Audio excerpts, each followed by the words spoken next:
Let's continue here. Eldorado Park residents are demanding police take action against rising crime in the area. They're again calling for more policing resources to fight gun violence and drug abuse. Residents also want their local commander removed.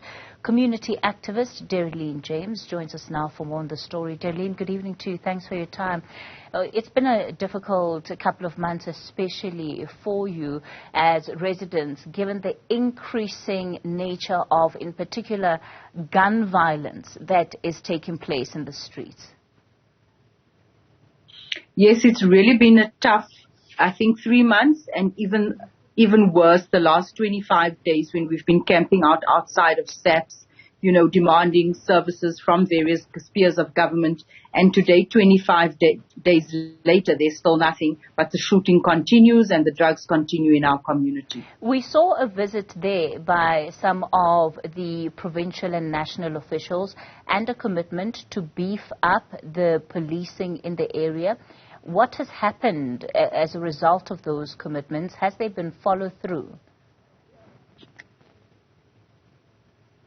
I think the current instability with the local government as well as provincial government has thrown us off track completely. We were in negotiations with the province. The Premier's office had then sent their rapid response team to come and ask us, how they can assist us.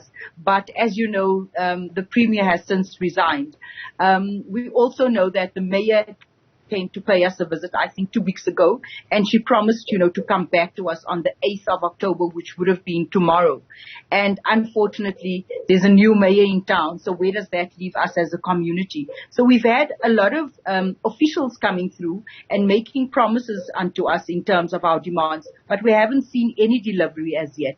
We've also had the former MMC deploy some vehicles here, but there's no briefing. There's just no plan in place for Eldorado Park. So people assume that when there's more SAPS vehicles, that we'll be satisfied, but there's no tangible plan that's coming from this deployment. Let's talk about what's happening in the community right now, because, of course, you as community members have really taken the charge to raise these concerns, but you can't be expected to be the ones that go and confront these criminals or even gangs.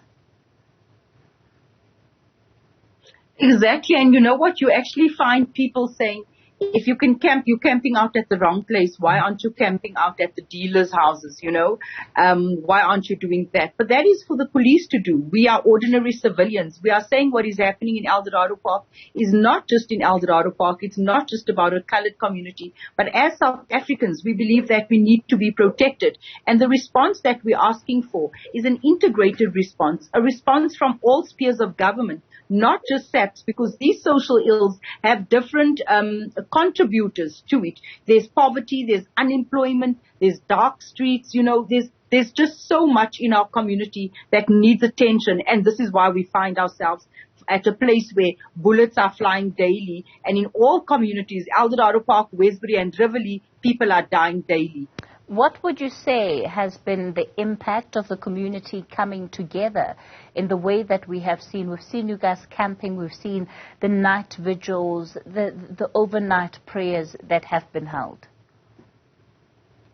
I think one thing, yesterday we had a meeting with the team at the tent and we went around the room asking everyone, what is working about this? And I think the one thing that it does, just seeing the community, seeing us out there, they know that someone is fighting for them. They know that, we're not going to give up. They know that, after 25 days later, seeing us, people are saying, these people are really determined to bring about change in our community. We've had a very big prayer night last night where the pastors were out there, EOM Ministries was out there. There were hundreds of people praying. As I speak, I've just left the campsite. The Muslim communities out there, they doing prayers. Tomorrow we have the youth coming out and they doing prayers as well. We are also putting a ban to Oka pipes at all our local spaza shops. We are playing our part as a community. But we are being failed dismally by this government. We were so shocked yesterday to learn that the Minister Bekitsele actually went to Mpumalanga to pay his respect to the foreigner that was shot there.